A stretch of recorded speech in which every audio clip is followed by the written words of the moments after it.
السلام علیکم ورحمۃ اللہ وبرکاتہ۔ الحمد للہ رب العالمین والصلاة والسلام علی اشرف الانبیاء والمرسلین نبینا محمد وعلی آلہ واصحابہ اجمعین وبعد۔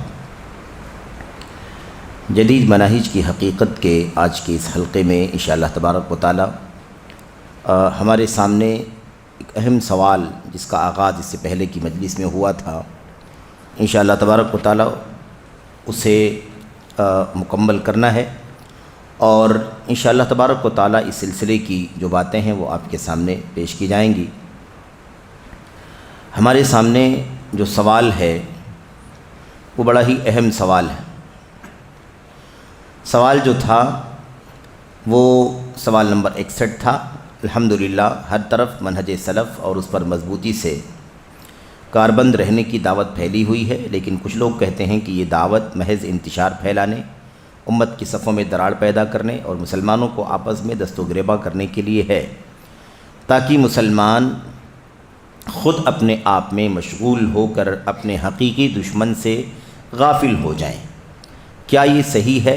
آپ اس بارے میں کیا نصیحت فرمائیں گے؟ یہ سوال تھا، اور اس کا جواب بھی ہم لوگوں نے سرسری طور پر شیخ صالح بن فوزان حافظہ اللہ کی تحریر میں پڑھ لیا تھا۔ اسی کے ساتھ ساتھ جو اگلا نقطہ ہم لوگوں نے پڑھا تھا اللہ کی توفیق سے وہ یہ تھا کہ شیخ جمال بن فرحان الحارثی رحمۃ اللہ علیہ نے اس سوال کے جواب میں جو باتیں قابل وضاحت تھیں، ان باتوں کی وضاحت کے لیے جو تعلیق لگائی ہے، حاشیہ لگایا ہے، اس حاشیے میں شیخ نے کہا ہے کہ فرقہ تبلیغ اور فرقہ الاخوان المسلمون کے یہاں توحید کی دعوت ایک قابل نفرت چیز اور بذام خیش مسلمانوں میں تفریق کا سبب ہے۔ شیخ نے کہا سوال کے جواب میں کہ سلفی دعوت کبھی بھی مسلمانوں میں انتشار پیدا کرنے، اختلاف پیدا کرنے یا مسلمانوں کی صفوں میں دراڑ پیدا کرنے کا سبب اور ذریعہ نہیں رہی ہے۔ البتہ بعض فرقے جو سلفیت کی راہ سے مختلف ہیں، ان فرقوں کی وجہ سے مسلمانوں کی صفوں میں دراڑ پیدا ہوتا ہے۔ جہاں توحید ہے وہاں صفوں میں دراڑ نہیں پیدا ہوتا، بلکہ توحید کی وجہ سے اتحاد کی فضا قائم ہوتی ہے۔ بہرحال شیخ جمال نے یہ بات کہی کہ دو فرقوں کا نام لے کر کے خصوصیت کے ساتھ کہا، فرقہ تبلیغ اور ایسے فرقہ الاخوان المسلمون، ان لوگوں نے یہ بات پھیلائی ہے کہ ان لوگوں کے یہاں توحید کی دعوت ایک قابل نفرت چیز ہے۔ یہ کوئی عناد کی بات، دشمنی اور عداوت کی بات نہیں ہے۔ اس کو بہت قریب سے کوئی بھی شخص جو چاہتا ہو وہ دیکھ سکتا ہے۔ فرقہ تبلیغ کے یہاں توحید کتنی ہے، فرقہ الاخوان المسلمون کے یہاں توحید کتنی ہے۔ ہم لوگوں نے اللہ کے فضل و کرم سے، اس کی توفیق سے، اس کی مدد سے اس سے پہلے بہت ساری باتیں اس حوالے سے پڑھا ہے کہ ان کی توحید کا کیا حال ہے، ان کے یہاں توحید کی دعوت کیسی ہے، کیا توحید کی دعوت یہ اولیت کے ساتھ دیتے ہیں۔ میرے بھائیوں، آپ دیکھیں گے کہ ان دونوں فرقوں کے یہاں، جن کا نام شیخ جمال نے یہاں لیا ہے، ان کے یہاں توحید قابل نفرت چیز ہے۔ یعنی اگر ہم توحید کی دعوت دیں گے تو لوگ متنفر ہوں گے، لوگ ہم سے نفرت کریں گے، دور بھاگیں گے۔ انتشار ہو رہا ہے خاندانوں میں، گھروں میں، رشتہ داروں میں دوریاں پیدا ہو رہی ہیں۔ اس طرح کی باتیں کر کے لوگ نفرت کریں گے، اس لیے توحید کی دعوت ان کے یہاں قابل نفرت چیز ہے۔ اچھا، ایسے ہی ان کا کہنا ہے کہ یہ مسلمانوں کے درمیان تفریق پیدا کرنے کا سبب ہے۔ یہ کن کے یہاں؟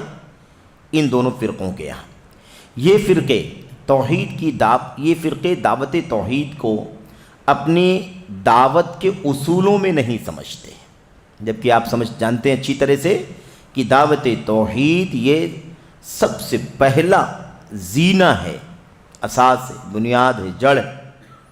اور اس حوالے سے ہمیشہ ہم لوگ باتیں پڑھتے رہتے ہیں، اللہ کے کلام کی آیتیں، نبی کریم صلی اللہ علیہ وسلم کی حدیثیں، کہ دعوت توحید سب سے پہلے ہے۔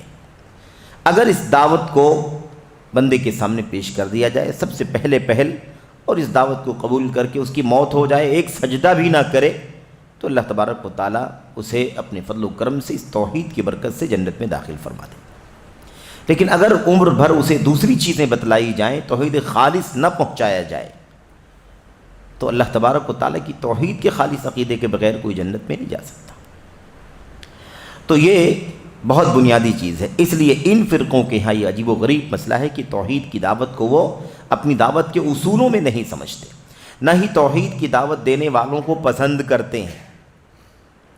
توحید کی دعوت دینے والے پسند نہیں کیے جاتے، نفرت پیدا کرنے والے، تشدد کرنے والے، انتشار پیدا کرنے والوں کے نام سے ان کو بدنام کیا جاتا ہے، بلکہ یہ لوگ اپنے ساتھ نکلنے والوں سے ڈرتے ہیں کہ کہیں توحید کی بات نہ کریں۔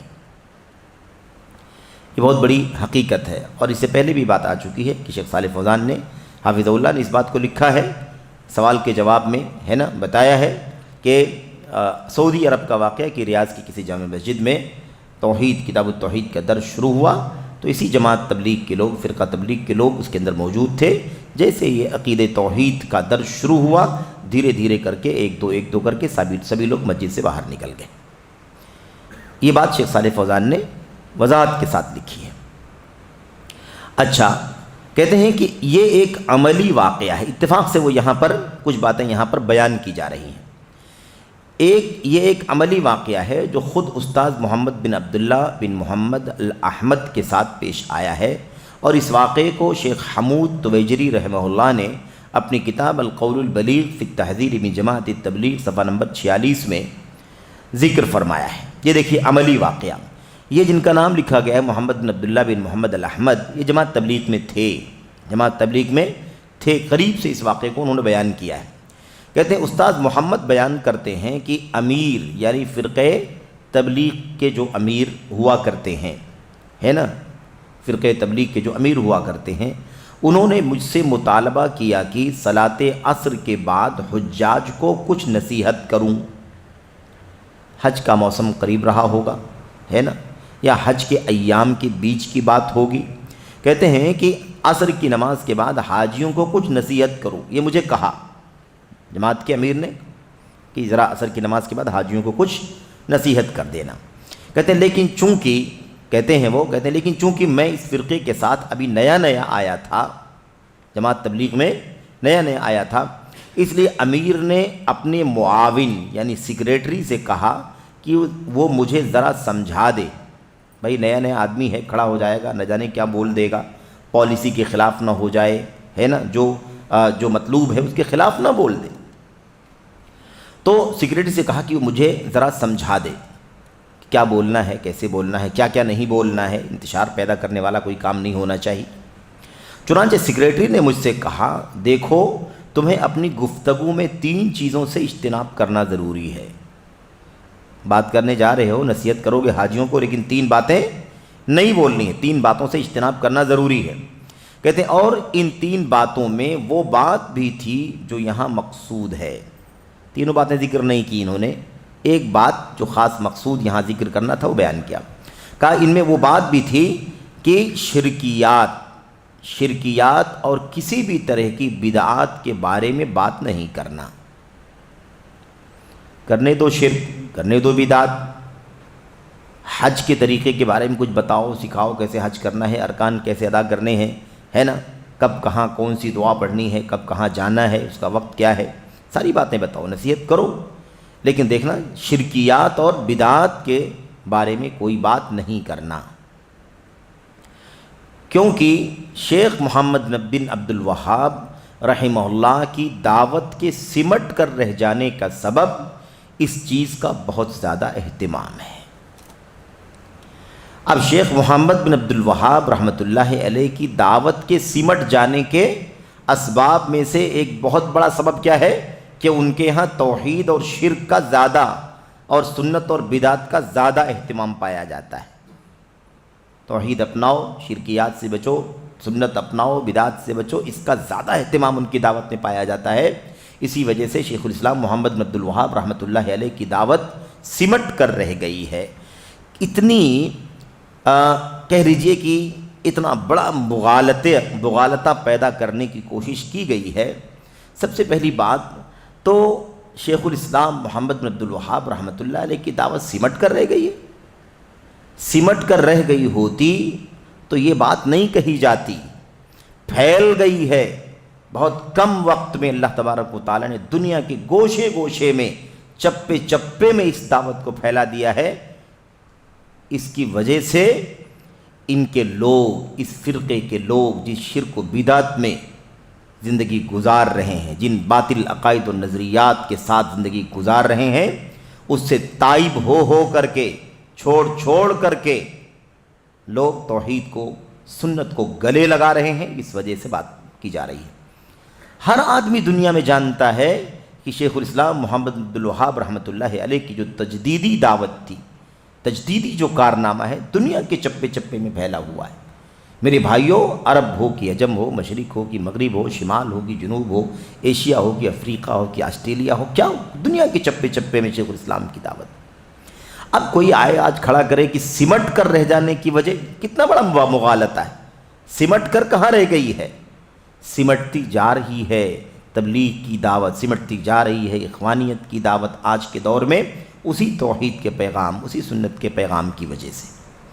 تو یہ اچھا، لیکن اصل بات یہ سمجھنی ہے۔ ایک تو مغالطہ یہ ہے، یہ کیا ہے؟ اتنا بڑا کہہ لیجیے خلاف واقع مسئلہ ہے کہ حقیقت سے بالکل دور۔ لیکن یہ نقطہ کتنا خطرناک ہے کہ شرکیات اور بدعات کے موضوع پر بات نہیں کرنا، کیونکہ اس کی وجہ سے دعوت سمٹ کر کے رہ جائے گی۔ دعوت کیا ہوگی؟ سمٹ کر کے رہ جائے گی۔ کیا مطلب ہے؟ مطلب کیا ہے؟ کیا دعوت کو، یا اپنی آپ کی کون سی دعوت ہے کہ شرک اور بدعات کے خلاف نہیں بولنا ہے؟ کون سی دعوت ہے جس کو آپ پھیلانا چاہتے ہیں، سمٹنے سے بچانا چاہتے ہیں؟ بھی آپ کی دعوت میں توحید اور شرک کی بات نہیں ہونی چاہیے، سنت بدعت کی بات نہیں ہونی چاہیے، تو آخر آپ کی دعوت ہے کیا جس کو آپ پھیلانا چاہتے ہیں؟ آپ سمٹنے سے بچانا چاہتے ہیں، اس لیے کہہ رہے ہیں کہ شرک اور بدعت کی بات نہیں ہونی چاہیے۔ اب اس سے ان کی دعوت کی کلی کھل جاتی ہے کہ نہیں کھل جاتی ہے؟ اس کا مطلب یہ ہے کہ آپ خالص توحید کی دعوت نہیں دے رہے ہیں، خالص سنت کی دعوت نہیں دے رہے، اسی لیے شرک کی تردید نہیں کرنا چاہتے، بدعات کی تردید نہیں کرنا چاہتے۔ یہ ہے سب سے خطرناک مسئلہ۔ تو اب آپ یہ سمجھیں کہ جو سوچ ہے، دعوت کو بہت زیادہ پھیلانے کی سوچ ہے، ایک بات، اس کو سمٹنے سے بچانا ہے، سمٹ نہ جائے۔ اور سمٹنے سے بچانے کے لیے جو ایک بہت بڑا کام بتایا جا رہا ہے وہ کیا ہے؟ کہ بھئی دیکھو، آپ کھڑے ہو نا، شرکیات اور بدعات کے خلاف کوئی بات نہیں کرنا۔ مجھے بتاؤ میرے بھائیوں کہ پھر آخر دعوت آپ کس چیز کی دے رہے ہیں؟ اگر آپ شرک کے خلاف دنیا کو، امت کو شرک سے اگر نہیں بچانا چاہتے، بدعات سے نہیں بچانا چاہتے، انہیں خالص توحید کا پیغام اور خالص سنت کا پیغام نہیں دینا چاہتے، تو آپ کی دعوت کا محاذ ہے کیا؟ آپ کی دعوت کا محور ہے کیا؟ کن بنیادوں پر دعوت دے رہے ہیں؟ میرے بھائیوں، اس طرح کی یہ پریکٹیکل شہادتیں، عملی شہادتیں ہیں۔ آج کوئی کہہ سکتا ہے کتابوں میں لکھا ہوگا، یہاں ایسا ہوگا، وہاں ویسا ہوگا۔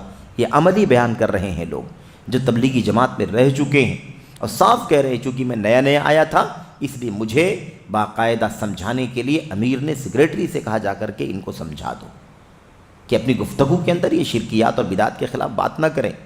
اور وجہ یہ بتلائی، وہیں آپ سوچئے حج کی بات چل رہی ہے، اور وہیں یہ بات اسی حج کے حاجیوں کو نصیحت کرنے کے حوالے سے بات کہی جا رہی ہے۔ شیخ الاسلام محمد بن عبد الوہاب رحمۃ اللہ علیہ کی دعوت کی سمٹ جانے کی ایک وجہ یہ تھی کہ ان کے ہاں شرک اور بدعات کی تردید کا اہتمام بہت زیادہ پایا جاتا تھا۔ اگر وہ شرک و بدعات کی تردید کا اہتمام نہ کرتے تو ان کی دعوت بہت زیادہ پھیلتی، لیکن چونکہ شرکیات کے خلاف، بدعات کے خلاف بات کی، اس لیے ان کی دعوت سمٹ کر کے رہ گئی۔ تو اگر شرک و بدعات کے خلاف نہیں بولنا تھا تو جیسے چل رہا تھا جزیرۃ العرب میں ویسے ہی چلنے دینا چاہیے تھا۔ بولنے کی دعوت کی ضرورت کیا تھی؟ اصل دعوت ہی توحید کی دعوت ہے، اصل دعوت ہی سنت کی دعوت ہے، اصل دعوت ہی توحید کے خلاف شرک اور مشرکین کو بے نقاب کرنا ہے، اصل دعوت ہی سنت کے مقابلے میں بدعت اور اہل بدعت کو بے نقاب کرنا ہے۔ یہی دعوت کی بنیاد ہی ہے میرے بھائی. اگر یہی نہیں کرنا ہے تو پھر کیا کرنا ہے؟ اور یہی وہ مشن ہے جو اہل الحدیث، سلفیان، اہل السنت والجماعت صحیح معنوں میں، یہ ٹائٹل لگا لینے سے کوئی اہل سنت اور اہل الجماعت نہیں ہو جاتا، اس سے بھی دھوکہ کھانے کی ضرورت نہیں ہے. یہ ہے اصل امتیاز. دیکھو جماعتوں کو، فرقوں کو، ٹولیوں کو، کس کے یہاں خالص توحید کی دعوت پائی جا رہی ہے، اور ایسے ہی شرکیات کی تردید کی جا رہی ہے، مشرکوں کو بے نقاب کیا جا رہا ہے، امت کی جڑوں میں کہاں کہاں شرک داخل کرنے کی کوشش کی جا رہی ہے، ان کو کھول کھول کر کے بیان کیا جا رہا ہے، اور کہاں خالص سنت کی دعوت دی جا رہی ہے، بدعات سے اور اہل بدعات سے امت کو آگاہ کیا جا رہا ہے. یہ دعوت دنیا کے اتنے سارے فرقوں میں سے کون دے رہا ہے؟ یہ بات بار بار آئی. یہ امتیاز ہے جماعت اہل حدیث کا، یہ جماعت ہے خالص سلفیوں کا، امتیاز ہے خالص سلفیوں کا، جن کا مشن اللہ کی کتاب، نبی کی سنت اور ایسے ہی امت کے سلف صحابہ کرام کا طور طریقہ اور ان کا منہج اور ان کی سیرت، ان کی زندگی، یہ جن کا منہج ہے. میرے بھائیوں، اسی لیے ایک نقطہ یاد رکھیں، یہی ایک واحد جماعت ہے، الحمدللہ یہی یہ واحد مشن ہے جس کو اس مشن پر روک ٹوک لگانے والی کوئی چیز نہیں ہے، اس مشن پر آڑے آنے والی کوئی چیز نہیں ہے. کیوں؟ اس لیے کہ نہ تو یہ کسی طرح کی شرک کی گنجائش سمجھتے ہیں، نہ تو کسی بھی طرح کی بدعت کی گنجائش سمجھتے ہیں، نہ ان کے یہاں کوئی فرقہ واریت ہے کہ فلاں کو فالو کرنا ہے، فلاں کو فالو کرنا ہے، فلاں کو فالو کرنا ہے، اس لیے اس سے آگے کیسے نکل کر کے جائیں، یہ نظریہ ہے، یہ مشن ہے، اس کے آگے کیسے جائیں. نہیں، یہی مشن ہے کتاب و سنت کا، سلف امت کی سمجھ اور ان کے فہم کے مطابق. اس لیے حقیقت میں اس مشن پر چلنے کا امکان اہل حدیثوں کے سوا، سلفیوں کے یہاں سوا کسی اور کے پاس موجود بھی نہیں. رکاوٹیں ہیں لوگوں کے یہاں. یہ فرقہ تبلیغ، فرقہ الاخوان المسلمون دو کا نام لیا ہوا ہے. فرقہ تبلیغ کیسے توحید و سنت کی راہ پر اور شرک و بدعات کے تردید کی راہ پر کیسے چل سکتا ہے؟ اپنی دعوت کو کیسے اس محاذ پر، اس محور پر کیسے لگا سکتا ہے؟ یہ دیکھو، ان کے امیر کہہ رہے ہیں کہ توحید اور شرک کی بات نہیں کرنا، بدعات اور سنت، مطلب بدعات، شرکیات اور بدعات کی بات نہیں کرنا. یہ رکاوٹ ہے کہ نہیں رکاوٹ ہے؟ لیکن کیا اہل حدیثوں کے ہاں بھی رکاوٹ ہے؟ اہل حدیثوں کے ہاں کوئی رکاوٹ نہیں اپنے مشن پر چلنے کے لیے. ان کے امیر صاحب نے یہ کہا، اس کے خلاف نہیں جانا ہے.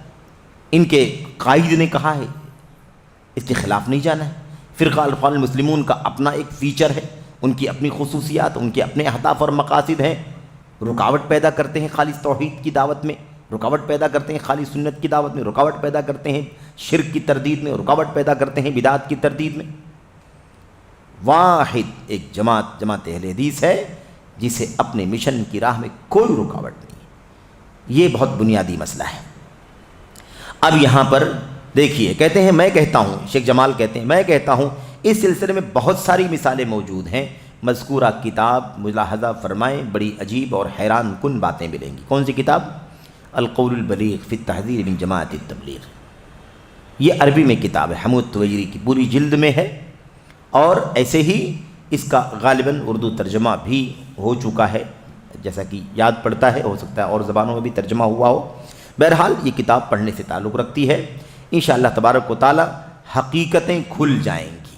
کتابوں سے اقتباسات، جماعت میں، فرقہ تبلیغ میں رہنے والے جو لوگ تھے جنہوں نے چھوڑا، انہی انحرافات کی وجہ سے اس سے کنارہ کشی اختیار کی، ان کی شہادتیں. میرے بھائیو، یہ دیکھیے ایک مثال آپ کے سامنے موجود ہے. اچھا، ایسا مسئلہ بھی نہیں ہے کہ یہ کچھ نادانوں کا طریقہ رہا ہوگا. یہ امیر کی بات چل رہی ہے. امیر نے اپنے معاون کو بلا کر کے کہا کہ ان کو کہہ دو، ان کو درس دینا ہے، حاجیوں کو نصیحت کرنی ہے، درس دے، نصیحت کریں، لیکن بدعات اور شرکیات کے خلاف بات نہیں کریں گے، ورنہ یہ ہماری دعوت بھی سمٹ کر کے رہ جائے گی جیسے محمد عبد الوہاب رحمۃ اللہ علیہ کی دعوت سمٹ کر کے رہ گئی. تو آپ گویا کہ شرک اور بدعات کے خلاف بات نہیں کرنا چاہتے ہیں. اس کے علاوہ آپ کی کون سی دعوت ہے اسی کو آپ پھیلانا چاہتے ہیں، اسی کو سمٹ کر نہ رہے اس کی کوشش میں لگے ہوئے. یہ ان کا سوچنا ہے. خیر، یہاں پر اختصار کے ساتھ شیخ نے اسی بات پر اکتفا کیا ہے. اس کے بعد وہ اگلے فرقے یعنی فرقہ الاخوان المسلمون پر بات کر رہے ہیں. کہتے ہیں رہا معاملہ فرقہ الاخوان المسلمون کا، تو چونکہ اس کا قیام ہی بہت بڑی بھیڑ اکٹھا کرنے کی بنیاد پر ہوا ہے. یہ فرقہ بنا کس لیے ہے؟ الاخوان المسلمون، مسلمان بھائی اس نام سے، تاکہ کوئی الگ نہ رہے، سب اکٹھا ہو جائیں. کہتے ہیں بہت بڑی بھیڑ اکٹھا کرنے کی بنیاد پر ہی اس فرقے کا قیام ہوا ہے. سمجھ رہے ہیں؟ کہتے ہیں اسی لیے یہ فرقہ اپنے اندر تمام اہل بدعات اور نفس پرستوں کو جمع کرتا ہے. تمام اہل بدعات اور نفس پرستوں کو، خواہشات نفسانی کی غلامی کرنے والوں کو کیا کرتا ہے؟ سب کو اکٹھا کرتا ہے، سب کو بلاتا، آؤ، سب کو دعوت دیتا، آؤ ہم سب کیا ہیں؟ بھائی ہیں. کہتے ہیں رافضی ان کا بھائی ہے، ان میں سے ہے. رافضی ان کا بھائی ہے، ان میں سے ہے اور انہی میں شامل ہے. اسی طرح سے جہمی، معتزلی، خارجی، میلادی، قبر پرست، صوفی، بلکہ یہودی اور عیسائی بھی ان کے بھائی ہیں. باتیں جب پڑھتے ہیں لوگ، سنتے ہیں لوگ نا، تو انہیں بہت زیادہ کوفت ہوتی، چڑھتے بہت ہیں کہ ہمیں ایسا کیوں کہا جا رہا ہے. سوال یہ پیدا ہوتا ہے کہ آپ کی سوچ، آپ کی فکر، آپ کی دعوت، آپ کی تحریریں، آپ کی کتابیں، آپ کی فرقے کی ممبران سب اسی روش پر چل رہے ہیں، تو آپ کو اس کی فکر نہیں ہے. بول دے کوئی، لکھ دے کوئی، تو آپ کو تکلیف کیوں ہوتی ہے؟ اس سے پہلے والے درس میں ہم نے آپ نے الاخوان المسلمون کی سائٹ سے، ویب سائٹ سے ان کا تعارف پڑھا تھا. آپ کو یاد ہو تو آپ اس کو ذہن میں لائیں. یہ فرقہ، یہ جماعت سلفی ہے، یہ طریقہ سنی ہے، یہ کیا کہتے ہیں، یہ سیاسی پلیٹ فارم ہے، یہ کھیل کود کا پلیٹ فارم ہے، یہ تجارت کا پلیٹ فارم ہے، یہ سماجی پلیٹ فارم ہے، اور یہ ہے 8 خصوصیات. کتنی؟ 8 چیزیں ان کے ہاں پائی جاتی ہیں. مجھے بتاؤ کہ وہ صوفی پلیٹ فارم بھی ہے. اب یہ سب آپ کے ہاں موجود ہے، آپ نے خود اپنا تعارف کرایا ہے ویب سائٹ پر، ساری دنیا کے سامنے اس کو عام کیا ہے. تو اگر ہم بتا رہے ہیں کہ آپ کی یہ خصوصیات ہیں، آپ کے ہاں اسی وجہ سے رافضی بھی ہے، جہمی بھی ہے، معتزلی بھی ہے، عقلانی بھی ہے، صوفی بھی ہے، بدعتی بھی ہے، حتیٰ کہ آپ کے ہاں غیر اسلامی ہے نا، مسلمین بھی، غیر مسلم لوگ بھی ہے نا، اس دین اسلام کے علاوہ جو مذاہب ہیں، یہودیت ہے، عیسائیت ہے وغیرہ، یہ سب لوگ بھی آپ کے بھائی ہیں. اور آئے گی بات، اور آ چکی بھی ہے اس سے پہلے، ہے نا. اسی فرقے کے لوگوں نے کیا کہا تھا؟ ہمارا اختلاف یہودیوں سے دین کی بنیاد پر نہیں ہے، زمین کی بنیاد پر ہے. کس بنیاد پر ہے؟ زمین کی بنیاد پر، دین کی بنیاد پر نہیں. یہ انہوں نے بہت صراحت سے لکھا ہے، اور آئے گی بات انشاءاللہ تبارک و تعالیٰ. ہو سکتا ہے یہیں آئے، آگے ہی آئے. یہ دیکھیے آگے ہی ہے. کہتے ہیں دلیل ملاحظہ فرمائیں. اب یہ بہت ضروری چیز ہے. شیخ نے کیا کہا؟ شیخ نے کتنی ساری باتیں کہیں نا اس کے اندر، کہ جہمی، معتزلی، رافضی، خارجی، میلادی، قبر پرست، صوفی، یہودی، عیسائی سب ان کے بھائی ہیں. بہت زیادہ سنجیدگی سے بات کو سمجھنے کی ضرورت ہے. حسن البنا فرماتے ہیں، یہ صفحہ نمبر 354 پر. حسن البنا آپ جانتے ہیں فرقہ الاخوان المسلمون کے بانی ہیں، اس کے مؤسس ہیں، فاؤنڈر ہیں. کہتے ہیں یہود اور نصارہ سے ہمارا جھگڑا دینی نہیں ہے. وَلَن تَرْضَىٰ عَنْكَ الْيَهُودُ وَلَا النَّصَارَىٰ حَتَّىٰ تَتَّبِعَ مِلَّتَهُمْ يَا أَيُّهَا الَّذِينَ آمَنُوا لَا تَتَّخِذُوا الْيَهُودَ وَالنَّصَارَىٰ أَوْلِيَاءَ بَعْضُهُمْ أَوْلِيَاءُ بَعْضٍ وَمَن يَتَوَلَّهُم مِّنكُمْ فَإِنَّهُ مِنْهُمْ. اللہ تعالیٰ کا کلام صاف ہے. یہودیوں، عیسائیوں کو اپنا دوست نہ بنانا. مسلمانوں، مومنوں، یہودیوں سے، عیسائیوں سے ولایت اور دوستی محبت نہیں رکھنا. یہ تمہارے دوست نہیں ہو سکتے، یہ آپس میں ایک دوسرے کے دوست ہیں. یہودی عیسائی کا، عیسائی یہودی کا دوست ہے، لیکن نہ یہودی تمہارا دوست ہے نہ عیسائی تمہارا دوست ہے، ان سے ولایت اور محبت۔ مجھے بتاؤ کہ اگر دین کا جھگڑا نہیں ہوتا تو اللہ کا کلام یہ کہتا کہ انہیں دوست نہ بناؤ؟ دین میں ایک دین کا جھگڑا نہیں ہے، کیا کہتے ہیں حسن بننا؟ یہود و نصارہ سے ہمارا جھگڑا دینی نہیں ہے۔ اگر دینی جھگڑا نہیں ہے، دین ان کا بھی ایک ہمارا بھی ایک، ہمارے ان کے دین میں کوئی فرق نہیں ہے، کوئی جھگڑا نہیں ہے، تو اللہ کیوں فرماتا ہے یہودیوں عیسائیوں کو اپنا دوست نہ بناؤ؟ کیوں فرماتا ہے؟ سمجھ رہے ہیں؟ اور بہت ساری آیتیں ہیں، وہ تفصیلات میں جانے کی ضرورت نہیں ہے، نہ اس کا موقع ہے، لیکن آپ جانتے ہیں میرے بھائیوں، میرے بزرگوں، یہودی اور عیسائیت سے ہمارا جھگڑا دینی نہیں ہے۔ تو یہودیوں کا کیا عقیدہ ہے؟ کیا وہی عقیدہ ہمارا بھی ہے؟ عیسائیوں کو کیا عقیدہ ہے؟ ہم توحید والے ہیں کہ تثلیث والے ہیں؟ ہم اللہ تبارک و تعالیٰ کو اپنا الہ و معبود سمجھتے ہیں، یا عزیر کو اللہ تبارک و تعالیٰ کا بیٹا مانتے ہیں، یا عیسیٰ ابن مریم علیہ السلام کو نعوذ باللہ اللہ تعالیٰ کا بیٹا مانتے ہیں؟ کیا عقیدہ ہے ہمارا؟ ہمارا عقیدہ کیا ہے؟ میرے بھائیوں، لقد کفر الذین قالوا، اللہ تعالیٰ نے صاف فرمایا کافر ہیں یہ، کافر۔ اللہ کے نبی نے مسلم میں فرمایا لا یؤمن بی احد من هذه الامہ یہودی ولا نصرانی ثم يموت ولم يؤمن بالذی ارسلت به الا كان من اصحاب النار۔ لا يسمع بی احد من هذه الامہ یہودی ولا نصرانی ثم يموت ولم يؤمن بالذی ارسلت به الا كان من اصحاب النار۔ یہودی عیسائی کوئی بھی جسے مجھے میرے بارے میں پتہ چلے، سنے کہ میں دنیا میں نبی بنا کر کے بھیجا جا چکا ہوں، اور پھر وہ آ کر کے مجھ پر ایمان نہ لائے، مجھے جو کتاب دی گئی ہے اس پر ایمان نہ لائے، بلکہ مر جائے ایسے ہی، الا کان من اصحاب النار، تو وہ جہنمی ہوگا۔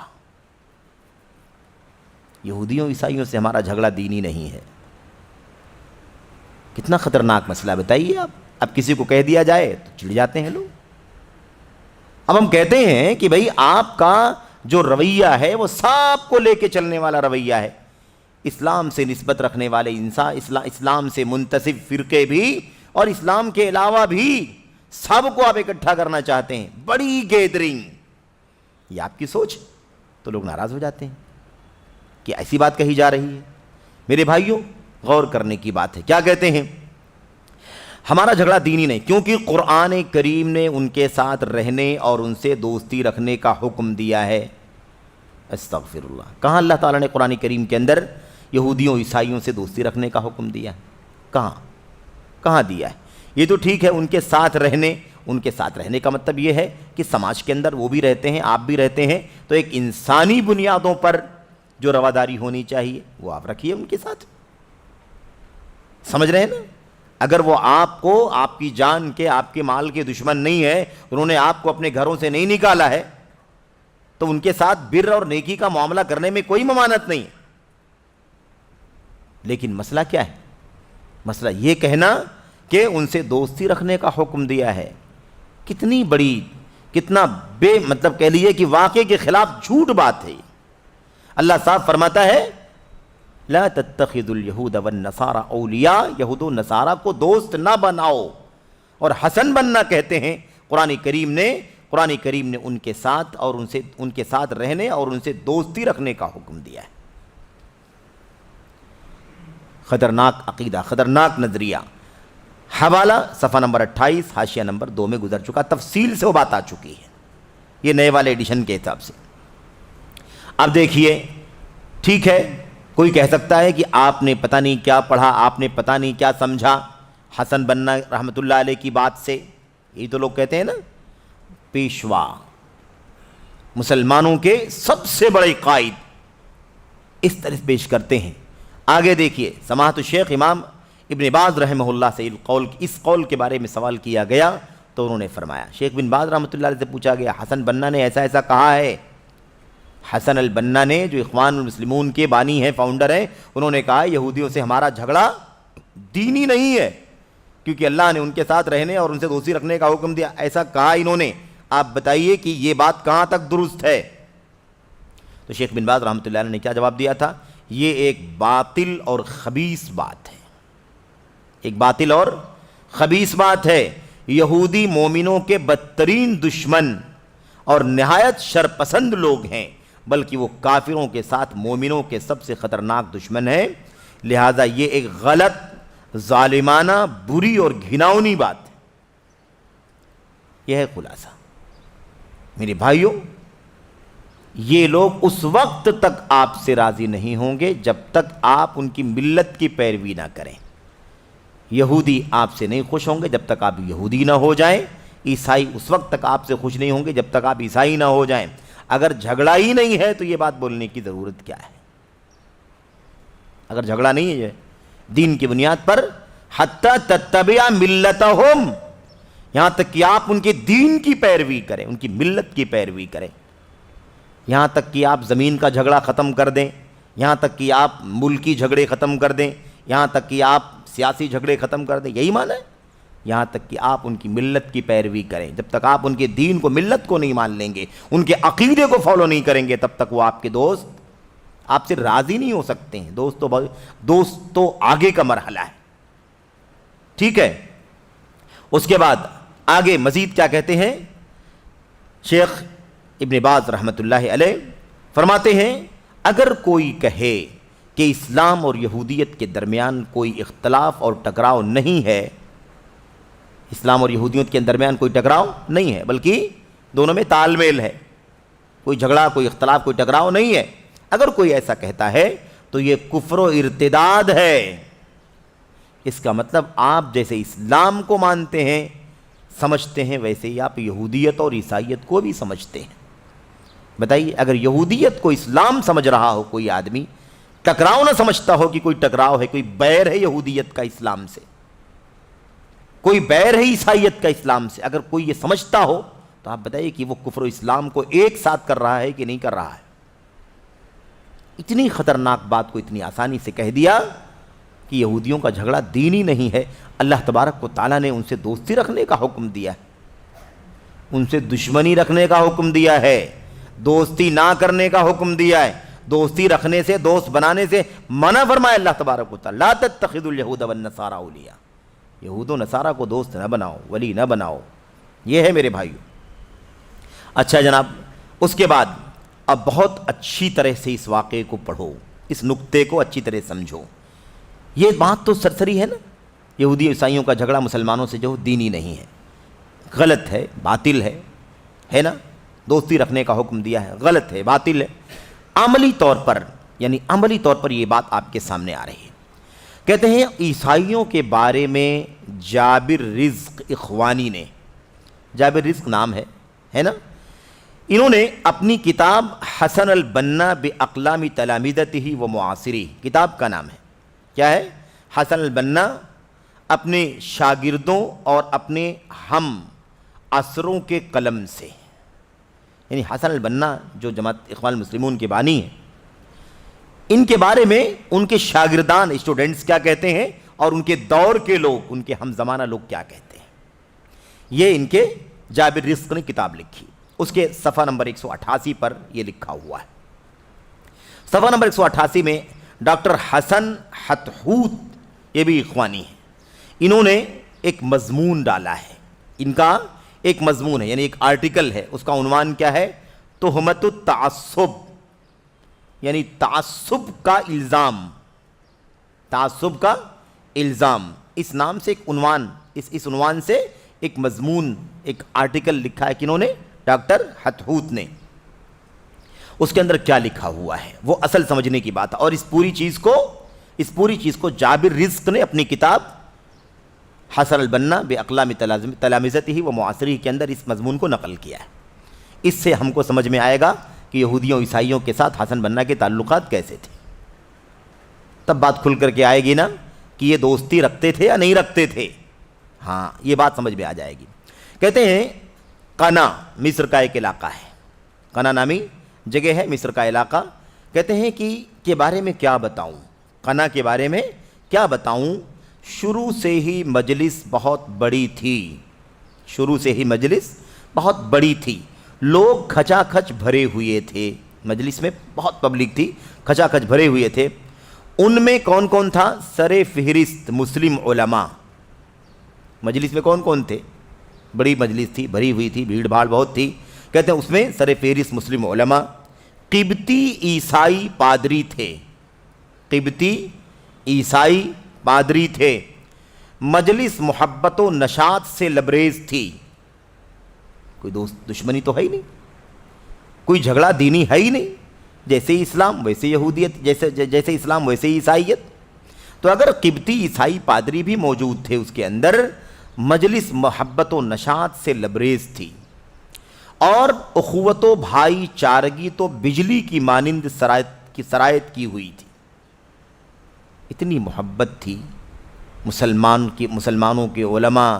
مسلمانوں کے علماء کا مطلب کوئی آپ نہ سمجھیں کہ اہل حدیث علماء رہے ہوں گے وہاں، کوئی سلفی رہے ہوں گے. اخوانیوں کی بات چل رہی ہے کہ ان کے جو علماء ہوں گے وہ تھے بڑی تعداد میں، اور قبطی عیسائی پادری بھی بڑی تعداد میں تھے. یہ سب لوگ تھے مجلس کے اندر. آپ مجلس محبت و نشاط سے لبریز تھی. اخوت و بھائی چارگی تو بجلی کی مانند سرایت کی ہوئی تھی.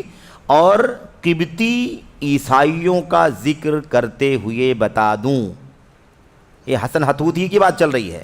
کیا نام ہے ان کا اوپر؟ حسان حتحوت ہے نا. یہ خود یہ بات کہہ رہے ہیں اور قبطی عیسائیوں کا ذکر کرتے ہوئے بتا دوں کہ بہت سارے لوگ اس شخص یعنی حسن البنا اور اس کی دعوت پر یہ تہمت چسپاں کرنے کی کوشش کرتے ہیں کہ وہ عیسائیوں کے خلاف تعصب رکھتے ہیں. یہ لیجئے جناب، ہم کیا بات کر رہے ہیں اور ان کے شاگردان اور ان کے معاصرین کیا ثابت کر رہے ہیں. یہ الزام حسن بنا پر لگایا جاتا ہے کہ وہ عیسائیوں سے دشمنی رکھتے ہیں. نہیں، ایسی بات نہیں ہے، دوستی رکھتے ہیں. الزام ہے کہ دشمنی رکھتے ہیں. بات سمجھ میں آ رہی ہے کہ نہیں سمجھ میں آ رہی ہے؟ نقطہ سمجھیں. بات کس پر ہو رہی ہے؟ دفاع اس بات کا کر رہے ہیں ڈاکٹر حسان حتحوت کہ اس شخص، یہ بیچارہ مظلوم، اس پر الزام لگایا جاتا ہے. حسن البنا پر الزام لگایا جاتا، تہمت لگائی جاتی ہے. کیا لگائی جاتی ہے؟ تہمت. لوگ تہمت چسپاں کرنے کی کوشش کرتے ہیں، یعنی چپکانے کی کوشش کرتے ہیں یہ الزام ان کے اوپر کہ وہ عیسائیوں کے خلاف تعصب رکھتے ہیں. نہیں، الزام ہے یہ تعصب رکھنے والی بات. وہ تو دوستی رکھتے ہیں، ان سے تال میل رکھتے ہیں. یہ دیکھو اتنی بڑی مجلس ہے، جتنے علماء ہیں بڑی تعداد میں ایسے ہی قبطی عیسائی پادری بھی موجود ہیں. اس کے اندر الزام ہے کہ حسن بنا عیسائیوں سے دشمنی رکھتے ہیں، عیسائیوں کے خلاف تعصب رکھتے ہیں، عیسائیوں سے دوری اختیار کرتے ہیں، ان کے ساتھ بیر رکھتے ہیں. یہ کیا ہے؟ یہ الزام ہے اس شخص کے اوپر، الزام لگایا جا رہا ہے. یا امت کے دو عناصر کے درمیان تفریق کرتے ہیں. دیکھو اچھی طرح سے، امت کے دو عناصر، لا حول ولا قوت الا باللہ. کیا امت ہے؟ ایک ہی امت کے افراد ہیں، یہودی عیسائی. امت کی جب بات آئی ہے نا تو اچھی طرح بات یہاں یہ بات سمجھ لو کہ امت کا لفظ دو جگہ استعمال، دو معنوں میں استعمال ہوتا ہے. ایک امت امت دعوت اور ایک امت اجابت. اس اعتبار سے ساری دنیا ایک امت ہے کہ سب قرآن کریم کے مخاطب ہیں، سب نبی کریم صلی اللہ علیہ وسلم کے مخاطب ہیں. اب کوئی نبی آنے والا نہیں ہے، سب کے لیے نبی کی دعوت ہے، سب کے لیے قرآن کی دعوت، سب کے لیے سنت کی دعوت ہے. جو مان رہے ہیں وہ الحمدللہ، جو نہیں مان رہے ہیں وہ بھی کیا ہے؟ امت محمد کے افراد ہیں، اس معنی میں کہ دعوت سب کے لیے. بات سمجھ میں آئی؟ اور دوسرا ہے امت اجابت.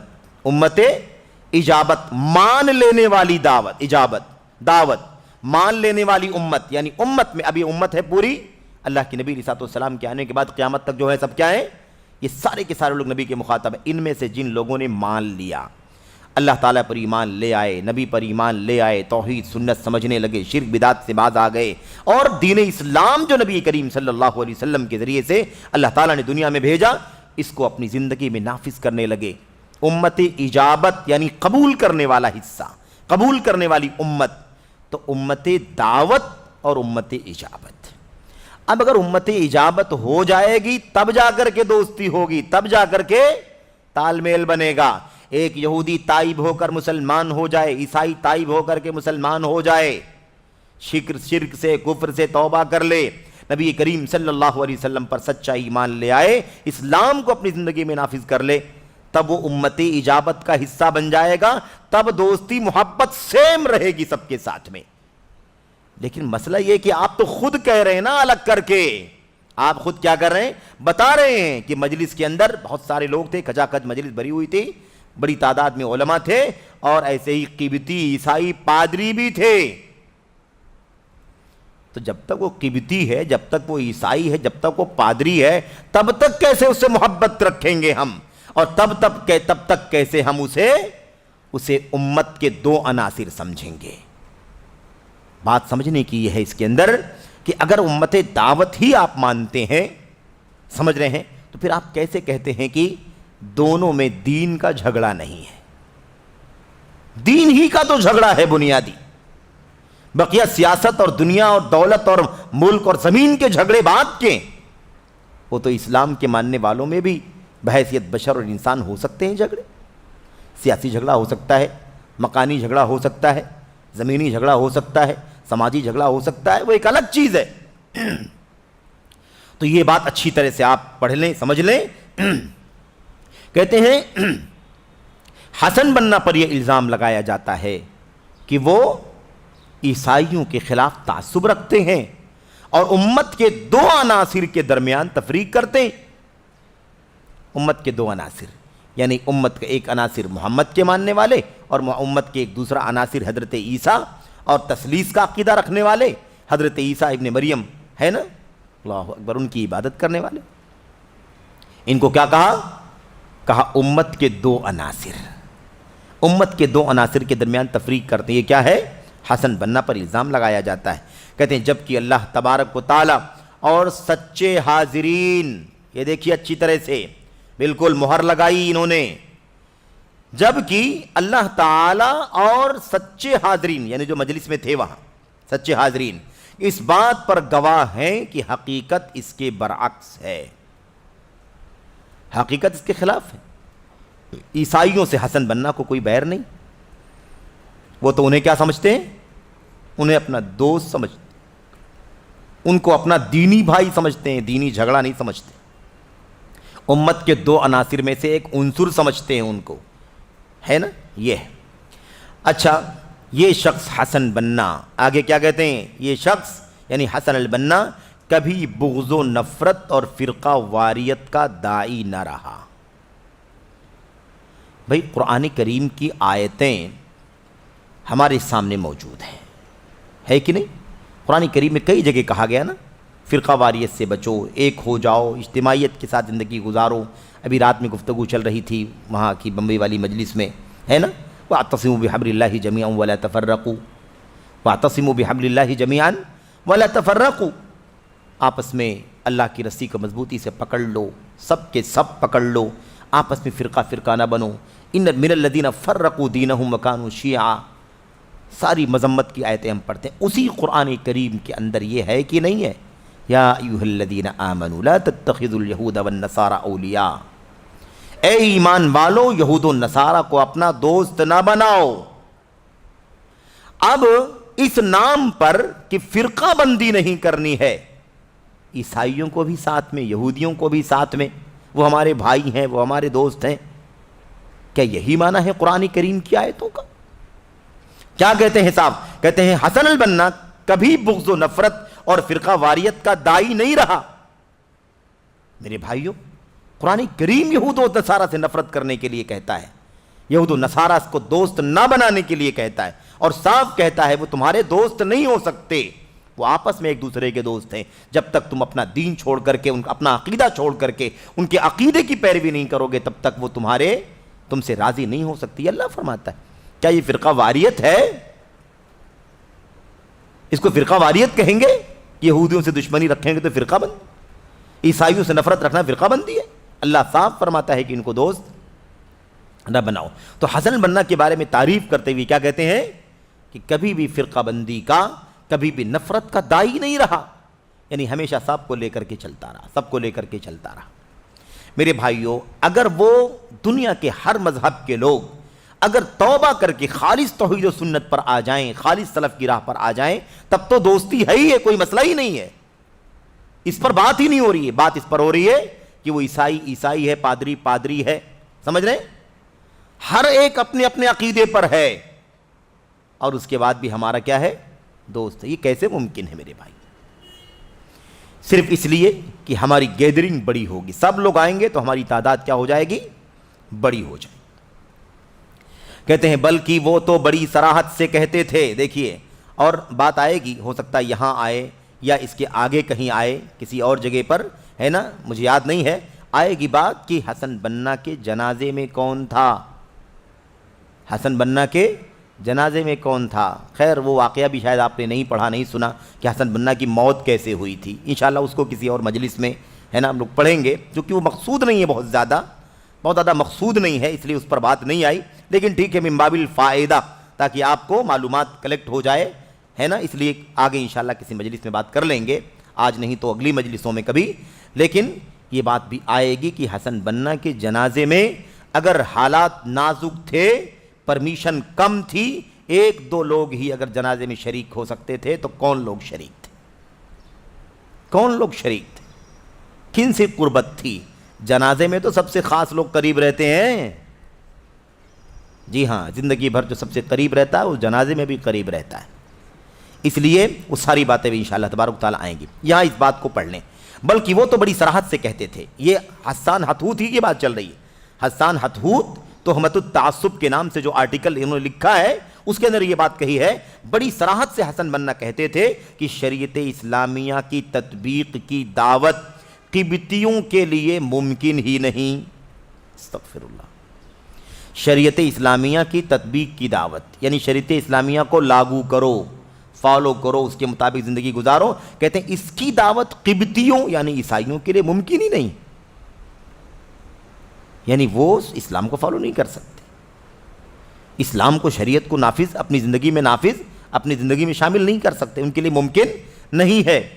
کیونکہ تب تو وہ ہم پر اور ان پر یکساں منطبق ہوگی اور کسی بھی طرح کسی عیسائی کی عیسائیت کو باقی نہ چھوڑے گی. عیسائیت باقی رہتے ہوئے اسلام میں آؤ، عیسائیت کو باقی رکھتے ہوئے کیا کرو؟ اسلام میں آؤ. یہ حسن بنا کی دعوت ہے.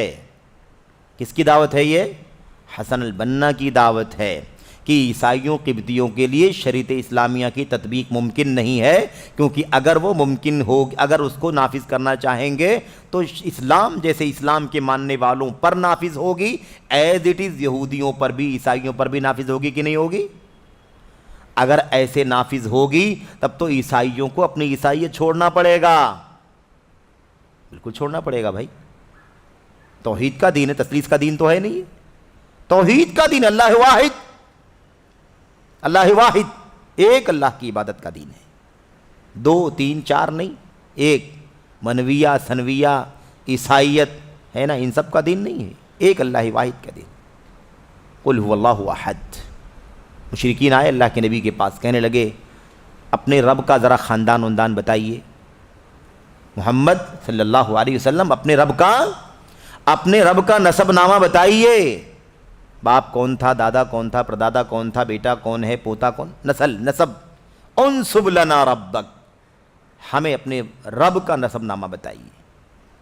میرے بھائیوں، ایسے سمجھا تھا جیسے اور لوگ اللہ کی مخلوق ہیں، بندے ہیں، ان کا نسب نامہ ہے، بیٹی ہے، بیٹا ہے، بیوی ہے، خاندان ہے. نعوذ باللہ، ایسے ہی اللہ تبارک و تعالیٰ کو بھی سمجھ لیا مشرکوں نے. اللہ کے نبی علیہ السلام جواب دیتے اس سے پہلے قل هو اللہ احد سورت نازل ہو گئی. اللہ کے نبی یہ سناؤ ان لوگوں کو، یہ سنائیے، رب کا نسب نامہ پوچھتے ہیں نا میرا، یہ سناؤ. قل هو اللہ احد، آپ کہہ دی واللہ ایک بے نیاز ہے نا. نہ کوئی بیٹا چاہیے، نہ بیٹی چاہیے، نہ بیوی چاہیے، نہ خاندان چاہیے، نہ مددگار چاہیے، نہ وزیر چاہیے، نہ وکیل چاہیے، کچھ نہیں چاہیے. اللہ الصمد، لم یلد ولم یولد، نہ کسی کا باپ ہے نہ کسی کی اولاد. ولم یکن لہ کفوا احد، اور نہ کوئی اس کا مقابلہ کرنے والا، اس کے ہمسر، اس کی برابری کرنے والا بھی کوئی نہیں. یہ ہمارے رب کی تعریف ہے. رب ذوالجلال کا یہ ڈیفینیشن، اس کا انٹروڈکشن ہے. اللہ تعالیٰ نے خود بیان فرمایا میں کون ہوں، آپ کہیے کہ اللہ کون ہے. تو یہ کتنا خطرناک مسئلہ ہے کہ اللہ واحد کا عقیدہ ہمارا اسلام کا ہے، اور اس میں یہ حسن بننا کی باتیں سن کر کے حیرت ہو رہی کہ نہیں ہو رہی آپ کو؟ کس بات کی دعوت ہے میرے بھائیوں؟ الاخوان المسلمون کہہ کر کے دھوکہ دینے والی چیز ہے کہ نہیں ہے؟ الاخوان المسلمون کا معنی ہوتا ہے مسلمان بھائی، مسلم برادرز، مسلمان بھائی، سارے مسلمان بھائی۔ تو پھر عیسائیوں کو لا کر کے آپ اس کا مطلب عیسائیوں کو بھائی سمجھنے کی نہیں سمجھ؟ صاف صراحت کے ساتھ یہ بات یہاں پر پیش کر رہے ہیں کہ یہ عیسائیوں پر اسلام نافذ نہیں کیا جائے گا، عیسائیوں کے لیے، پادریوں کے لیے اسلام کی تطبیق ممکن نہیں ہے، ورنہ اگر یہ تطبیق لگائی جائے گی مسلمانوں پر تو ظاہر ہے کہ جیسے مسلمانوں پر لاگو ہوگی ایسے ان پر بھی لاگو ہوگی، اس کا مطلب یہ ہوگا کہ ان کو عیسائی چھوڑنا پڑے گا۔ نہیں، عیسائی چھوڑنے کی ضرورت نہیں ہے آپ کو، آپ عیسائی بن کر کے رہیے، ہماری پارٹی کے ساتھ رہیے، عیسائیت ہی لے کر کے آپ رہیے۔ کیا کہہ رہے ہیں اور کسی بھی طرح کسی عیسائی کی عیسائیت کو باقی نہ چھوڑے گی۔ ظاہر سی بات ہے، اسلام جب آئے گا، اسلام کی تطبیق ہوگی تو عیسائیت کو باقی چھوڑے گا اسلام میرے بھائی؟ کیونکہ یہ تو کچھ ایسے قوانین کا مجموعہ ہے جس کا نہ تو عیسائیت میں متبادل موجود ہے، نہ کوئی چیز اس کے احکام کو توڑنے والی ہے۔ ظاہر سی بات ہے، یعنی یہ کہنا چاہتے ہیں کہ اسلام الگ ہے، ان پر فٹ ہوگا تو ان کی عیسائیت جائے گی، اس لیے ان کو اسلام فالو کر کے اسلام کی تطبیق دے کر کے اسلام میں آنے کی ضرورت۔ ایسے ہی ہماری پارٹی کے ساتھ رہیں، ٹھیک ہے؟ یہ ان پر یہ بات نہیں لاگو کی جائے گی کہ آپ اسلام پر عمل کریں، کیونکہ ایسا کرنے سے تو عیسائیت چھوٹ جائے گی۔ اس کے بعد کہتے ہیں رہا اگر انجیل میں کچھ قوانین موجود ہوں تو وہ قوانین عیسائیوں پر بدستور نافذ رہیں۔ دیکھا آپ نے، اسلام کے جو قوانین ہیں، کہتے ہیں صاف اس ایسے قوانین کا مجموعہ اسلام کے اندر موجود ہے جس کا متبادل عیسائیت میں بھی نہیں ہے، کسی اور جگہ بھی نہیں ہے۔ ظاہر سی بات ہے، اسلام کے اندر بہت سارے ایسے قوانین ہیں جو عیسائیت میں نہیں ہے، کسی اور جگہ پر ہیں۔ کہتے ہیں کہتے ہیں لہٰذا اگر انجیل کیوں نہ تو کوئی چیز اس کے حکام کو توڑنے والی، اسلام کو کوئی بھی نظام توڑ نہیں سکتا، کوئی بھی طرف، عیسائیت ہو، یہودیت ہو، نئے وضعی ادیان ہو، کوئی بھی چیز اسلام کو توڑ نہیں سکتی ہے۔ اسلام ایسے ہی نافذ ہوگا، ایسے ہی رہے گا۔ کہتے ہیں اگر کچھ قوانین موجود، اب یہ تو راستہ نہیں ہے، اسلام میں کوئی تبدیلی ممکن نہیں، ٹھیک ہے، اور اس قانون کو عیسائیوں پر نافذ نہیں کیا جا سکتا ورنہ ان کی عیسائیت چلی جائے گی۔ اس لیے اب یہ دیکھنا ہے کہ اگر انجیل میں کچھ قوانین موجود ہوں تو وہ قوانین عیسائیوں پر بدستور نافذ رہیں، یعنی عیسائی اپنے قانون کو جیسے فالو کرتے ہیں ویسے ہی فالو کرتے رہیں۔ اتنا جو آپ گھماؤ پھراؤ دیکھ رہے ہیں نا، اس کا خلاصہ کیا ہے کہ عیسائیوں کے لیے اسلام کی تطبیق ممکن نہیں ہے، کیونکہ اسلام کی تطبیق اگر ہوگی تو پھر عیسائیوں کا، عیسائیت کا دین کیا ہو جائے گا؟ چلا جائے گا، اس کو فالو نہیں کیا جائے گا۔ اس لیے عیسائیت کے اندر جو قوانین ہیں اسی قوانین کو وہ بدستور یعنی کنٹینیو کرتے رہیں۔ ویسے ہی اسلام، یہ دیکھیے جملہ، اسلام اس بارے میں کوئی حرج نہیں پاتا۔ استغفر اللہ، یعنی ایک عیسائیت پر چلتا رہے تو کیا اسلام میں شامل ہوگا؟ وہ اسلام میں کوئی حرج نہیں عیسائی بن کر کے عیسائیت کے عقیدے پر تثلیث کا عقیدہ رکھنا اسلام میں قابل حرج نہیں ہے۔ اتنی بڑی باتیں انہوں نے جرأت سے کہی ہیں۔ اچھا، کہتے ہیں اور جب اکثریت کی رائے اقلیت کے دین کے منافی نہیں ہے، یہ دیکھیے کتنا بڑا فلسفہ ہے یہ۔ کہتے ہیں جب اکثریت کی رائے میجورٹی کی رائے اقلیت کے دین کے منافی نہیں ہے، یعنی اسلام کے ماننے والے، عیسائیت جو اقلیت میں ہے اسلام کے مقابلے میں، اگر ان کے منافی نہیں ہے تو کوئی ظالم اور مظلوم نہیں ہے، کوئی ظالم اور مظلوم نہیں ہے، یعنی سب چلنے دو، سب کیا کرو، سب کو چلنے دو۔ مسلمان کہہ رہے ہیں کوئی بات نہیں ہے تو اسلام تو عیسائیوں کو بھی رہنے دو اپنی حالت میں۔ کہتے ہیں اور اس شخص یعنی حسن بننا کی دعوت کو، یہ حسن بننا بار بار یہ شخص کیوں کہہ رہے ہیں معلوم ہے؟ بہت ساری تہمتیں لگائی گئی ہیں حسن بننا پر، اسی کا ازالہ کر رہے ہیں یہ، اسی لیے کہہ رہے ہیں کہ اس طرح سے بات لوگ کہتے ہیں، جبکہ حسن بننا ایسا چاہتے ہیں۔ مظلوم ہے، الزام لگایا جا رہا ہے، ایسا نہیں ہے۔ اس شخص حسن بننا کی دعوت کو مسلمانوں اور عیسائیوں دونوں طبقوں کے سمجھدار لوگوں میں یکساں مقبولیت اور تصدیق حاصل ہوئی ہے۔ یہ ہے اخوانیت کا چہرہ۔ اخوانیت کا چہرہ یہ ہے، حسن بننا کی دعوت کو مسلمانوں اور عیسائیوں دونوں طبقوں کے سمجھدار لوگوں میں یکساں مقبولیت اور تصدیق حاصل نہیں ہوئی ہے۔ آپ لوگ بھی سمجھدار ہوتے تو آپ لوگ بھی اس کو مان لیتے، آپ لوگوں کے یہاں بھی مقبولیت ہو جاتی، لیکن چونکہ سمجھدار نہیں ہیں ہم لوگ، اس لیے ہم یہی ماننے کو تیار نہیں ہیں۔ کتنی خطرناک بات ہے۔ بتانا یہ چاہتے ہیں صاف صاف جملے کے اندر کہ حسن بننا کی دعوت دونوں میں مقبول ہے، عیسائیوں کے یہاں بھی اور مسلمانوں کے یہاں بھی، دونوں کے یہاں مقبول ہے، لیکن مقبول ان لوگوں کے یہاں ہے جو سمجھدار لوگ ہیں۔ نہ سمجھ رہیں گے ہم آپ جیسے لوگ تو اعتراض کریں گے، ورنہ سمجھدار لوگوں میں یکساں مقبولیت اور تصدیق حاصل ہوئی ہے۔ اچھا، اب اس کے بعد اگلا الزام اور جن لوگوں کا گمان ہے یہ شخص حسن بننا، جن لوگوں کا یہ خیال ہے کہ یہ شخص حسن بننا عیسائیوں کا دشمن تھا، انہیں بطور ثبوت یہ یاد دلانا کافی ہے۔ صرف جملے پڑھنے اور غور کرنے سے تعلق رکھتے ہیں، کتنی خطرناک بات ہے۔ یہ لوگوں کا گمان ہے کہ یہ شخص یعنی حسن بننا عیسائیوں کا دشمن تھا، یعنی کیا مطلب دوست رہنا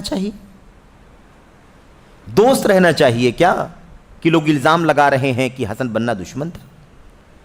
تو کہنا تو یہ چاہیے تھا کہ لوگ الزام لگا رہے ہیں کہ حسن بننا عیسائیوں کا دوست تھا، جبکہ عیسائیوں کا دشمن تھا، وہ خالص توحید کا علمبردار تھا۔ یہ الزام ہوتا تو بجائے الزام ہوتا، لیکن کیا کہا جا رہا ہے؟ اس شخص پر حسن بننا کے بارے میں لوگوں کا گمان یہ ہے کہ یہودیوں کا، کس کا؟ عیسائیوں کا دشمن تھا۔ ایسی بات نہیں ہے، دوست تھا وہ ان کا۔ یہ حالت ہے، ہم لوگ کہاں ہیں اور اخوانیت اصل میں کیا ہے؟ ہم کیا سمجھتے ہیں ان لوگوں کے بارے میں؟ اب یہ اس الزام کا دفاع کر رہے ہیں، اس الزام کا دفاع۔ دیکھیے، ہم نے جنازے والی بات کہی تھی، غالباً اسی بات کا ذکر کرنے جا رہے ہیں۔ دیکھیے، انہیں بطور ثبوت یہ یاد دلانا کافی ہے کہ قبطی عیسائیوں کے لیڈر استاذ لوئیس فانوس، ایسا ہو سکتا ہے کہ یہ نام اصل کچھ اور ہو جو عربی زبان میں ایسے بولا گیا ہو۔ مجھے ان کا اصل نام جو انگریزی میں ہے، مجھے وہ نام نہیں معلوم، ایسے ہی تھا وہ نام، ہے نا، عربی کتاب کے اندر، اس لیے اس کو ویسے ہی نوٹ کر دیا گیا۔ ہو سکتا ہے کبھی کبھی عربی زبان میں نام کو جب بولا جاتا ہے تو الفاظ تھوڑے بدل جاتے ہیں۔ کہتے ہیں عیسائیوں کی قبطیوں کے لیڈر استاذ لوئیس فانوس کہتے ہیں جواب اپنے جو اب اپنے رب کے ذمے میں، یعنی وفات پا چکے ہیں۔ قبطیوں کے لیڈر لوئیس فانوس کیا ہیں؟ وفات پا چکے ہیں۔ کہتے ہیں کہ حسن بننا کے اس درس کے دائمی گاہک تھے جو وہ منگل کو دیا کرتے تھے۔ بہت اچھے سے ایک دم باریکی سمجھنے کی ضرورت ہے کیا کہنا چاہ رہے ہیں۔ عیسائیوں کے لیڈر کیا تھے؟ عیسائیوں قبطیوں کے لیڈر لوئیس فانوس تھے، جن کی وفات ہو چکی ہے۔ ان کا معاملہ یہ تھا کہ حسن بننا کا جو درس چلتا تھا، ریگولر درس جو چلتا تھا منگل کو، اس درس کے ریگولر گاہک تھے، یعنی کیا مطلب؟ برابر شریک ہوتے تھے۔ گاہک جب آتا ہے تو دکاندار سے کچھ لے کر کے جاتا ہے، جو ریگولر آتا ہے ریگولر لے کر کے جاتا ہے، چھوٹا سامان کبھی بڑا سامان، کوئی کم کبھی زیادہ، یعنی لیکن ریگولر آتا ہے، اس لیے ان کو کیا کہا انہوں نے؟ گاہک۔ کیا کہا؟ دائمی گاہک، مستقل شرکت کرنے والے تھے جو منگل کو دیا کرتے تھے۔ تو منگل کے دن حسن بننا کا درس ہوتا تھا، اس درس کے اندر قبطی پادری کے ہیڈ لوئیس فانوس برابر شرکت کیا کرتے تھے، اور دونوں کے درمیان بڑی گہری دوستی تھی۔ تم کہتے ہو کہ حسن بننا عیسائیوں سے نفرت رکھتے تھے، عیسائیوں سے دشمنی رکھتے تھے، الزام ہے یہ۔ حسن بننا کا درس ہوتا تھا ہر منگل کو، لوئیس فانوس جو پادریوں کے، عیسائیوں کے ہیڈ تھے، وہ برابر شریک ہوتے تھے، دونوں کے درمیان بڑی گہری دوستی تھی۔ کہتے ہیں نیز ساتھ ہی ساتھ جب حسن البنا پارلیمانی الیکشن کے لیے بطور امیدوار نامزد ہوئے، ہونا ہی چاہیے تھا کیونکہ ہیئۃ سیاسیہ آپ نے پڑھا تھا نا، سیاسی پارٹی ہے، وہ سیاسی پارٹی ہے تو سیاسی پارٹی ہے تو الیکشن بھی لڑنا چاہیے، تو پارلیمنٹ کے الیکشن میں وہ کھڑے ہوئے۔ کون سا پارلیمنٹ رہا ہوگا؟ مصر کا ایجپٹ کا پارلیمنٹ۔ کیا ہوا جناب؟ کہتے ہیں کہ جب حسن البنا، ساتھ ہی ساتھ ایک دلیل تو ہو گئی کہ گہرے دوست تھے، ان کے منگل والے درس میں ریگولر شریک ہوا کرتے تھے، اتنی قربت تھی۔ کون کہتا ہے؟ الزام ہے حسن بنا کے اوپر کہ وہ عیسائیوں سے دشمنی رکھتے تھے، بڑی گہری دوستی رکھتے تھے، ایک بات۔ دوسری بات، جب حسن بنا پارلیمنٹ کے الیکشن کے لیے بطور امیدوار نامزد ہوئے، کینڈیڈیٹ ہے نا، کینڈیڈیٹ تھے پارلیمنٹ کے الیکشن کے، تو اس وقت ان کا وکیل جو ایک انتخابی کمیٹی کے دفتر میں ان کی نمائندگی کرتا تھا، ایک قبطی عیسائی شخص ہی تھا۔ یہ گواہیاں، یہ ثبوت، دلائل پیش کر رہے ہیں کہ عیسائیوں سے ان کا تعلق کتنا گہرا تھا حسن بنا کا۔ تو صاحب کہہ رہے ہیں کہ جب وہ کینڈیڈیٹ ہوئے، اس وقت ان کا جو وکیل تھا، ان کا وکیل جو ایک انتخابی کمیٹی کے دفتر میں ان کی نمائندگی کرتا تھا، وہ کون تھا؟ وہ ایک قبطی عیسائی شخص تھا۔ دیکھا آپ نے کتنی قربت ہے؟ قربت اتنی ہے، درس کے اندر بھی بڑی قربت تھی، سیاست کا پلیٹ فارم تھا، اس کے اندر بھی ان کا جو وکیل تھا وہ کیا تھا؟ وہ بھی خاص قبطی عیسائی شخص تھا۔ اس کے بعد آخری چیز، اور جب حسن البنا قتل کیے گئے، اتنا تو پتہ چل گیا نا کہ موت کیسے ہوئی تھی؟ قتل کے ذریعے سے ہوئی تھی۔ اچھا جناب، حسن بنا جب قتل کیے گئے اور حکومت نے لوگوں کو ان کے جنازے میں شرکت کرنے پر پابندی عائد کی، یعنی وہ نازک مسئلہ تھا، خیر یہی تھا، خروج کا، بغاوت کا مسائل تھے پیچیدہ، اس لیے قتل کیے گئے وہ بطور مجرم، ٹھیک ہے۔ تو حسن بنا قتل کیے گئے، حکومت نے لوگوں کو ان کے جنازے میں شرکت کرنے پر پابندی عائد کی، تو ان کے جنازے کے پیچھے صرف 2 لوگ گئے، باقی لوگ شریک نہیں ہو سکتے تھے۔ اب 2 لوگ ان کے جنازے میں گئے، ایک کون تھا؟ 2 لوگوں میں سے کون کون تھے؟ ایک ان کے والد، باپ کے طور پر، بھئی باپ ہے، شریک ہو، قریب ہے، اور دوسرے مکرم عبید جو عیسائیوں کے سیاسی رہنما ہیں۔ یہ 2 لوگ ان کے جنازے میں شریک تھے۔ ایک تو والد صاحب تھے، یعنی گھر اور خاندان کے اعتبار سے سب سے قریب آدمی، اور دوسرے جن سے دینی کوئی جھگڑا نہیں ہے، سمجھ رہے ہیں نا، ان کے رہنما عبید مکرم، عیسائیوں کے سیاسی رہنما ہیں، یہ دونوں لوگ ان کے جنازے میں شریک تھے۔ یہ کوئی تاریخ نہیں بیان کر رہے ہیں، یہ کہتے ہیں اور مجھے یاد ہے، یعنی کیا مطلب؟ یہ عملی شاگردان اور معاصرین کی بات چل رہی ہے جو ان کے ہم زمانہ ہیں۔ کہتے ہیں اور مجھے یاد ہے کہ ہم اپنے زمانے طالب علمی میں نصرانیت کے بارے میں اسلام کے موقف پر گفتگو کرنے کے لیے، یہ کون کہہ رہا ہے؟ یہ بھی وہی حسان حتود بات کر رہے ہیں، ڈاکٹر حسان حتود کہتے ہیں کہ زمانے طالب علمی میں نصرانیت کے بارے میں اسلام کے موقف پر گفتگو کرنے کے لیے، کہتے ہیں نوجوانوں کی عیسائی جمعیتوں میں جایا کرتے تھے۔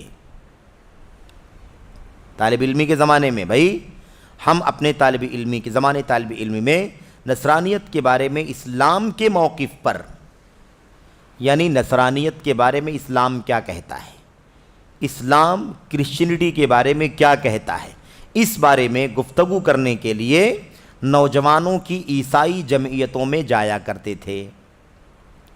عجیب بات ہے، عیسائیوں کے بارے میں اسلام کیا کہتا ہے یہ جاننا تھا، یا اسلام کے بارے میں عیسائی کیا کہتے ہیں یہ جاننا تھا؟ عیسائیت کے بارے میں اسلام کا موقف یا اسلام کے بارے میں عیسائیوں کا موقف، سمجھ رہے ہیں نا؟ اگر عیسائیوں کے بارے میں اسلام کا موقف جاننا ہے تو اسلام والوں کے پاس جانا پڑے گا نا، اور اسلام کے بارے میں عیسائیت کیا کہتی ہے تو عیسائیوں کے پاس جانا پڑے گا۔ تو عیسائیت کے بارے میں اسلام کا موقف تھا، یہ جاننے کے لیے عیسائیوں کی جمعیتوں میں جانے کی کیا ضرورت تھی؟ بات سمجھ رہے ہیں کہ نہیں سمجھ رہے ہیں؟ یہ ہے عجیب و غریب مسئلہ۔ عیسائی جمعیتوں میں جایا کرتے تھے، اسلام کے موقف کو جاننے کے لیے عیسائیت کے بارے میں کہاں جایا کرتے تھے؟ عیسائیوں کی جمعیتوں میں جایا کرتے تھے، اور واپس ہوتے ہوئے، یہ دیکھیے، واپس ہوتے ہوئے یہ محسوس کرتے تھے کہ مسلمانوں سے محبت میں سب سے قریب یہی لوگ ہیں۔ یہ کتنی خطرناک مسئلہ ہے، کتنا خطرناک مسئلہ ہے۔ مسلمانوں سے محبت میں سب سے قریب یہی لوگ ہیں۔ قرآن کریم کی آیت کریمہ بہت صاف ہے۔ لَتَجِدَنَّ أَشَدَّ النَّاسِ، پڑھیے حافظ جی آیت کریمہ۔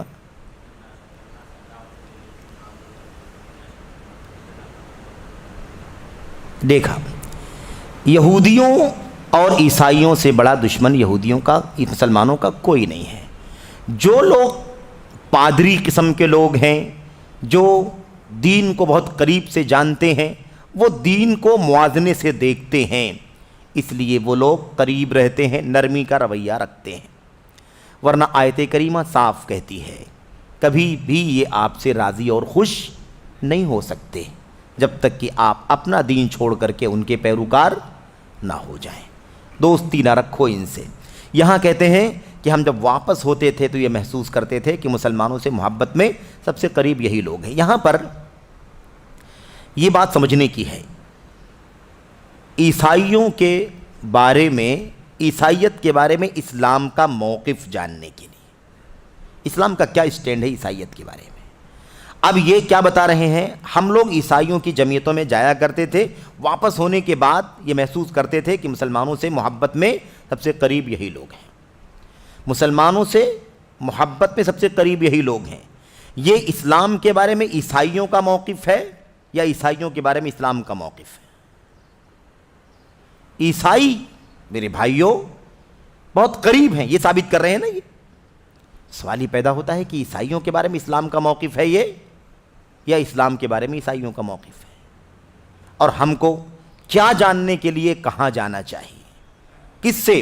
دوسری بات، عیسائیوں کی جمعیتوں میں جا کر کے ہنستے کھیلتے، آپس میں تال میل ہے نا، دوستانہ ماحول میں واپس آنے سے کیا لازم آتا ہے کہ عیسائی اسلام کے دوست ہیں، عیسائی مسلمانوں کے دوست ہیں؟ اگر دوستی ہیں تو اسلام قبول کیوں نہیں کر لیتے، اسلام کو گلے کیوں نہیں لگاتے، نبی کریم صلی اللہ علیہ وسلم کو اپنا آخری نبی جیسے مسلمان ایمان رکھتے ہیں، وہ ایمان کیوں نہیں رکھتے؟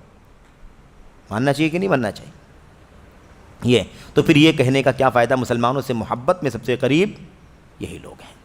اس سے کیا پتہ چلا، اس سے کیا پتہ چلا؟ آپ نے دیکھا سیاسی پلیٹ فارم پر عیسائیوں سے کیسے تعلقات تھے، دینی مجلسوں میں ان کے تعلقات کیسے تھے، ایسے ہی ہے نا کیا نام ہے ان کا جو عقیدہ ہے حسن البنا کا، جنہوں نے بیان کیا ہے کہ عیسائیت اور یہودیت اور ایسے ہی اسلام میں کوئی بیر نہیں ہے، آپس میں جھگڑا جو ہے وہ دوسرے انداز کا جھگڑا ہے، یہ جھگڑا دین کی بنیاد پر نہیں ہے۔ یہ ساری باتیں آپ نے یہاں پر پڑھ لی ہیں، دیکھ لی ہیں، اور یہ ساری جو باتیں آپ نے پڑھی ہیں، یہ اس کا تذکرہ جو ہے وہ شیخ نے کیا ہے۔ آگے شیخ کہہ رہے ہیں، میں کہتا ہوں کہ اس مضمون پر تبصرہ کرنے کی ضرورت نہیں ہے۔ واضح ہے نا، ایک دم ساری باتیں واضح ہیں، کیونکہ یہ بالکل واضح ہے۔ نیز اس میں اسی مضمون پر اکتفا بھی کرتا ہوں، میں نے طوالت کے باوجود نقل کر دیا ہے، یعنی اتنی لمبی چوڑی بات تھی لیکن پھر بھی میں نے نقل کر دیا ہے۔ بس میرا مقصد یہ ہے کہ تمام لوگ اس بات کو سمجھ لیں کہ الاخوان المسلمون کا قاعدہ، الاخوان المسلمون کا قاعدہ کیا ہے؟ قاعدہ یہی ہے، قاعدہ یہی ہے جو یہاں پر لکھا ہے، اسلام کے نام پر بھیڑ جمع کرنا ہے، اسلام کے نام پر بھیڑ جمع کرنا ہے، انہیں عقائد کی اصلاح و صفائی سے کوئی سروکار نہیں ہے، توحید کی دعوت اور سلف کا منہج انہیں یہود و نصارہ، روافض، اہل بدعات اور گمراہ گر نفسانی خواہشات کے پرستاروں کے ساتھ دوستی رکھنے نہیں دے گا۔ خالص توحید کی دعوت دیں گے، خالص سنت کی دعوت دیں گے، شرک سے آگاہ کریں گے، بدعات سے آگاہ کریں گے، تو یہ بتائیے کہ دنیا کے ان سارے فرقوں اور ان باطل ادیان کے ساتھ تال میل باقی رہے گا؟ باقی رہے گا۔ اس لیے بڑی گیدرنگ رہے، سب کو لے کر کے چلو، عقیدے کی بات کرو گے تو الگ تو ہو گئی، اور وہی الزام ہم پر تھوپتے ہیں کہ یہ عقیدے کی بات کرتے ہیں اس لیے انتشار پیدا ہوتا ہے۔ پھر نبی کون سا پیغام لے کر کے آئے تھے؟ اللہ تبارک و تعالیٰ کے انبیاء اور رسول کا اصل مشن کیا تھا؟ کیا مشن تھا؟ یہی نا، اے لوگو اللہ تبارک و تعالیٰ کی عبادت کرو کیونکہ اللہ کے سوا تمہارا کوئی سچا عبادت کے قابل نہیں ہے۔ وَاعْبُدُوا اللَّهَ وَلَا تُشْرِكُوا بِهِ شَيْئًا وَلَقَدْ بَعَثْنَا فِي كُلِّ أُمَّةٍ رَسُولًا أَنِ اعْبُدُوا اللَّهَ وَاجْتَنِبُوا الطَّاغُوتَ۔ یہی تو پیغام تھا سارے نبیوں کا، لیکن مسئلہ یہ ہے کہ آج یہ کہتے ہیں کہ ہم توحید کی بات، شرک کی بات، سنت اور بدعت کی بات نہیں کرتے، انتشار پیدا ہوتا ہے، اور نہیں کرنے کی وجہ سے صاحب ہمارا ساتھ دیتے ہیں۔ تم توحید کی بات کرو گے، شرک کی بات کرو گے، سنت کی بات، بدعت کی بات کرو گے تو انتشار پیدا ہوتا ہے۔ اس لیے اہل حدیثو، سلفیو، تم جو ہے وہ امت میں انتشار پیدا کرنا چاہتے ہو، امت کی صفوں میں دراڑ پیدا کرنے کی کوشش کرتے ہو۔ یہ اس بات کا خلاصہ ہے جو شیخ کے سوال کے جواب میں یہ باتیں کہی ہیں شیخ صالح فوزان نے، اور یہ تعلیقات۔ تو بہت صاف بات ہے کہ توحید کی دعوت اور سلف کا منہج انہیں یہود و نصارہ، روافض، اہل بدعت، گمراہ اور گمراہ گر نفسانی خواہشات کی پرستاروں کے ساتھ دوستی رکھنے نہیں دے گا۔ بلا شبہ دوستی نہیں رہے، دشمنی ہو جائے گی، فاصلہ ہوگا۔ اور ان کا یہ قاعدہ جو قاعدہ بھی آپ نے دیکھا، سب کو کیا کرو، اسلام کے نام پر سب کو جمع کرو، بھیڑ اکٹھا کرو، کہتے ہیں ان کا یہ قاعدہ دراصل حسن بنا کی مشہور عبارت ہے، حسن بنا کی مشہور عبارت ہے۔ ڈاکٹر حسان حتحوت مصری لکھتے ہیں، یہ ہے جملہ، وضاحت کریں، اور استاذ حسن البنا کی ایک تعلیم، استاذ حسن البنا کی ایک تعلیم جسے وہ کسی اکتاہٹ کے بغیر اکثر دہرایا کرتے تھے، جسے وہ جو ایک عبارت بولتے تھے مشہور، کہتے ہیں ایک تعلیم جسے وہ کسی اکتاہٹ کے بغیر اکثر دہرایا کرتے تھے، ان کا وہ مشہور قول ہے جو آج تک زندہ جاوید ہے۔ کیا کہتے تھے حسن بنا؟ ننفذ معا ما اتفقنا علیہ ویعذر بعضنا بعضا فیما اختلفنا فیہ، یعنی جن باتوں پر ہم سب متفق ہیں انہیں ایک ساتھ نافذ کریں گے۔ دنیا کے سارے فرقے، حتیٰ کہ یہودی، عیسائی، سب جن چیزوں میں ہمارا آپ کا اتفاق ہے، آپ بھی مانتے ہیں، ہم بھی مانتے ہیں، وہ بھی سب مانتے ہیں، اس میں اختلاف نہیں، جن باتوں میں وہ ہم ایک ساتھ میں کیا کریں گے؟ نافذ کریں گے۔ تو نافذ کیا ہے؟ سب اپنے سب کے یہاں وہ جب ٹھیک ہی ہے تو نافذ کی کیا بات ہے؟ یعنی سب لوگ اس کو فالو کریں گے، ٹھیک ہے۔ کہتے ہیں وَيَعْذُرُ بَعْضُنَا بَعْضًا فِيمَا اخْتَلَفْنَا فِيهِ، کہتے ہیں اور جن میں ہمارا اختلاف ہوگا ایک دوسرے کو معذور سمجھیں گے۔ اب جہاں تک تال میل ہے وہاں سب فالو کریں گے، جہاں اختلاف ہے وہاں اپنے اپنے راستے پر رہیے، لیکن الاخوان المسلمون کے ممبر رہیے، الاخوان المسلمون کے جھنڈے تلے رہیے، ہماری پارٹی میں رہیے، کوئی مسئلہ نہیں ہے۔ جو باتیں مختلف ہیں، آپ کے ہاں الگ، آپ کے ہاں الگ، آپ کے ہاں الگ، آپ کے ہاں الگ، وہ آپ اپنے اپنے اس عقیدے پر رہیے، آپ سے کوئی چھیڑ چھاڑ نہیں کی جائے گی۔ جتنا اتفاق ہے اتنا ہم سب فالو کریں گے، جتنا اختلاف ہے اتنا آپ کو، ہم کو، سب کو اختیار ہے، اپنے اپنے راستے پر رہو، سب کو معذور سمجھیں۔ ایسی اگر حکومت قائم کرنی ہو تو قائم ہی ہے، کوئی مسئلہ ہی نہیں ہے نا، پھر سمجھ رہے ہیں نا؟ اگر ایسے ہی کرنا ہے تو پھر کوئی اختلاف باقی نہیں بچے گا۔ بھئی جس میں اتفاق ہے ہم ساتھ میں ہیں، جس میں اختلاف ہے وہاں سے اپنے اپنے راستے پر ہیں۔ یہی ہے ان کا جملہ، تاریخی جملہ حسن البنا صاحب کا، وہ یہ کہتے تھے۔ اسی بات کو انہوں نے بیان کیا ہے حسان حتحوت نے، اور یہ اسی کتاب کی بات چل رہی ہے۔ یہ کتاب وہی ہے، کس کی کتاب ہے یہ کتاب ان کے شاگرد ہے نا، کیا نام تھا ان کا؟ رزق، ٹھیک ہے، جو آپ لوگوں نے اس سے پہلے وہ شروع میں بات گزری ہے نا، کتاب ان کا نام ہے حسن البنا باقلام تلامذتہ و معاصری، صفحہ نمبر 188، اور یہ ہے جابر رزق نام کی کے مصنف ہیں، اور یہ بھی اخوانی فکر کے ہیں، اور حسن بنا کی زندگی پر ایک کتاب لکھی ہے، اس کے صفحہ نمبر 190 پر یہ ساری تفصیلات لکھی ہوئی ہے جو آپ نے اس سے پہلے پڑھا ہے۔ بہرحال اس کے بعد اور بھی چند باتیں ہیں، ویسے انشاءاللہ تبارک و تعالیٰ اگلے درس میں ہم پڑھیں گے۔ اللہ سے دعا کرتے ہیں کہ اللہ تبارک و تعالیٰ ہمیں اس حقیقت کو سمجھنے کی توفیق عطا فرمائے۔ یہ ہے حقیقت حسن البنا کی، جس کے بارے میں کہا جاتا ہے، جن کے بارے میں یہ کہا جاتا ہے کہ سارے لوگ اتفاق کی راہ پر چلتے ہیں، یہ اپنے آپ کو سلفی کہنے والے، یہ اپنے آپ کو اہل حدیث کہنے والے، یہ لوگ جو ہے امت کی صفوں میں دراڑ پیدا کرتے ہیں، یہ لوگ انتشار پیدا کرتے ہیں، اختلاف کا سبب بنتے ہیں۔ یہ اس کا خلاصہ ہے، یہ اس کا خلاصہ ہے کہ ان کے ہاں دوستی کا ماحول، اس دوستی کا معیار کیا ہے۔ ظاہر سی بات ہے کہ اس کی اسلام میں کوئی گنجائش نہیں، دور دور تک گنجائش نہیں، اور یہ اللہ کا کلام، یہ اللہ کے نبی کا فرمان، اور یہ امت کے سلف حضرات صحابہ کرام اور ان کے نقش قدم پر چلنے والوں کا اسوہ پورا کا پورا اس کے خلاف ہے۔ جس طرح سے بتانا چاہتے ہیں کہ یہودیوں سے ہمارا کوئی جھگڑا دین کی بنیاد پر نہیں ہے، نصارہ سے ہمارا کوئی جھگڑا دین کی بنیاد پر نہیں ہے، یہ عقیدہ باطل عقیدہ ہے، جیسا کہ آپ نے شیخ بن باز رحمۃ اللہ علیہ کی بات بھی پڑھ لی ہے۔ تو اللہ سے دعا ہے کہ اللہ تعالی ہمیں حقیقتوں کو سمجھنے کی توفیق عطا فرمائے، اور اس طرح کی مغالطہ انگیزی جو پھیلائی جاتی ہے اس سے پردہ اٹھانے کی اور لوگوں کو حقیقتوں سے واقف کرنے کی توفیق عطا فرمائے۔ آمین رب العالمین، وصلی اللہ وسلم وبارک علی نبینا محمد وعلی آلہ وصحبہ اجمعین۔ والسلام علیکم ورحمۃ اللہ وبرکاتہ۔